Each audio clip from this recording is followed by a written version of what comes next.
Ujerumani imeona hakuna namna isipokuwa kupiga goti mbele ya Marekani kupitia Rais Donald Trump baada ya kupeleka wanajeshi wake huko Greenland na kuamua kuwaondoa baada ya Marekani kutangaza ushuru wa 10% utakaoanza Februari mosi. Wachambuzi wa mambo wa kiuchumi wanasema kwamba hii inayafanya mataifa ya Ulaya kuwa katika uoga wakati wote dhidi ya Rais wa Marekani Donald Trump. Rais wa Marekani Donald Trump amekuwa akiogopewa mno na mataifa ya Ulaya, na hata wakati huu Ujerumani ambayo mwanzoni ilikuwa ikijiona kama taifa kubwa katika Ulaya na tegemezi, sasa limeona limepaswa kuondoa wanajeshi wake katika eneo la Greenland, eneo ambalo Marekani inataka kulichukua baada ya kile kilichotajwa na Donald Trump kwamba huenda akatumia nguvu kubwa ya kutaka kuliteka eneo hilo, kwa maana kutumia silaha, lakini pia ni baada ya Denmark kukataa eneo hilo. Hata hivyo, kansela huyo wa Ujerumani alikosolewa na baadhi ya viongozi kutoka Ulaya kwamba mpango huo unaifanya Ulaya kuwa dhaifu mbele ya Marekani, na kwamba hili ndilo ambalo litamfanya rais wa Marekani Donald Trump kufanya chochote apendacho katika nchi za Ulaya. Rais wa Marekani Donald Trump baada ya kuingia katika awamu yake ya pili ameanzisha mfumo wa ushuru kwa nchi za magharibi ambazo nchi hizo zililalamika juu ya kile walichosema kwamba Marekani inaanzisha mfumo ambao utadhoofisha mataifa yao. Rais wa Marekani alidai kwamba mataifa ya Ulaya yamekuwa yakinufaika zaidi kuliko Marekani.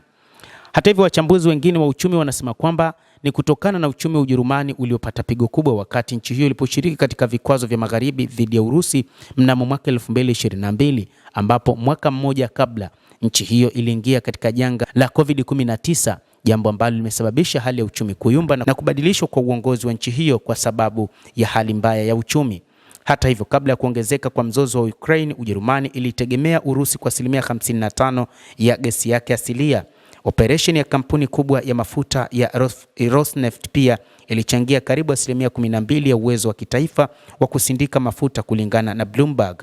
Na hivyo Marekani ikatengeneza njia kwamba lazima mataifa hayo yasitegemee chochote kwa Urusi, lakini yategemee kupata mafuta pamoja na gesi kutoka nchini Marekani, jambo ambalo limezidisha hali ngumu ya uchumi katika taifa hilo la Ulaya. Uamuzi wa kuachana na uagizaji wa nishati wa bei nafuu ya Urusi ulichukua jukumu kubwa katika kupunguza kasi ya uchumi ambayo ilipata kandarasi mnamo 2023 na 2024 na kushuka kwa mara ya kwanza kwa uchumi wa Ujerumani kwa wakati huo mwanzoni mwa miaka 2000. Shirika la habari la Bild limeripoti mnamo Oktoba kuwa bei ya umeme na gesi ilipanda kwa 14% hadi kufikia 74% mtawalia kutoka 2022 hadi 2025. Agosti iliyopita, kansela huyo alisema kwamba hali ya ustawi kama tulivyo nayo leo haiwezi tena kufadhiliwa na kile tunachoweza kumudu kiuchumi. Licha ya mwelekeo huu mbaya wa kiuchumi, Mezi ametanguliza jeshi la nchi hiyo kulipeleka Greenland, lakini baadaye baada ya kauli ya kuongezewa ushuru akaona kwamba hali ya uchumi wa taifa hilo utazidi kushuka zaidi na zaidi, na hivyo akaamua kuondoa majeshi yake kwa uoga wa kuongezewa vikwazo na kushushiwa uchumi wake. Hata hivyo, kansela huyo Ujerumani ametanguliza jeshi la nchi hiyo akitoa mfano wa tishio la Urusi. Mnamo Mei, kansela aliahidi kubadilisha jeshi la Ujerumani kuwa jeshi la kawaida lenye nguvu zaidi barani Ulaya, lakini wakati huu linaonekana ni jeshi lisilokuwa na meno na ni jeshi lenye uoga mbele ya majeshi makubwa hasa ya Marekani, hata na Urusi na China.